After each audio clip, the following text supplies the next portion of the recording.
let's go to the pre-approval thing. Now, pre-qualification, pre-approval, very different words for HMDA.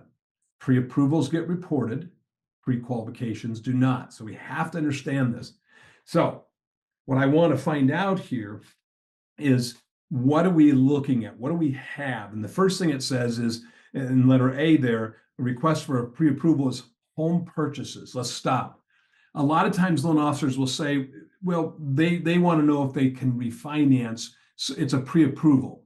No. If we have a house identified, it's never a pre-approval. It's not a pre-qualification. They're either applying or they're not. It's kind of like the old joke, you're either pregnant or you're not. It's not like somewhere in between. So we can't say, well, they just want to know how much they can borrow. Okay, are they applying or not? Remember, this is the initial app.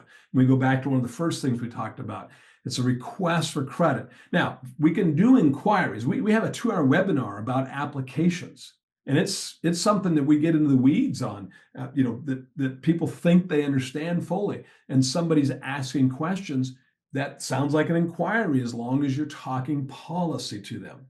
But if you start answering yes or no, I'm sorry, we can't help you with that. Or, I don't think you can afford a tent. And you've just said no, and that's an application and you denied it.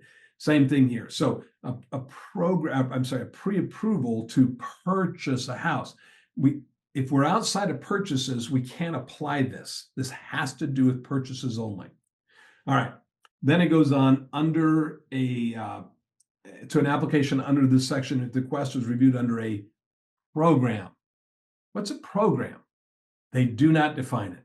I'll give you a little bit more in another page, but they don't define what a program is. So we really have an issue with, we're not even sure what that means. If you dabble with pre-approvals, you need to get clarity. And I'll come back to that in a minute. Do not report, letter B there, pre-approvals that are open-end lines of credit, reverse mortgages, or multifamily. So there's an important one. If you're doing multifamily stuff, they don't want it.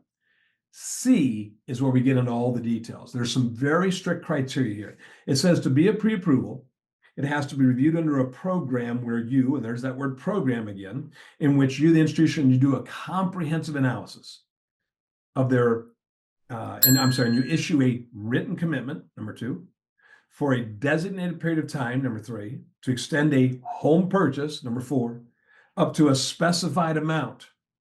All of that criteria has to be met and more. It goes on to be a pre-approval program. You must issue this written commitment resulting from a comprehensive review, kind of redundant.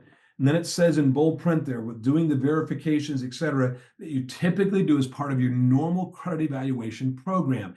In other words, you fully underwrite the people, the applicants. You underwrite them.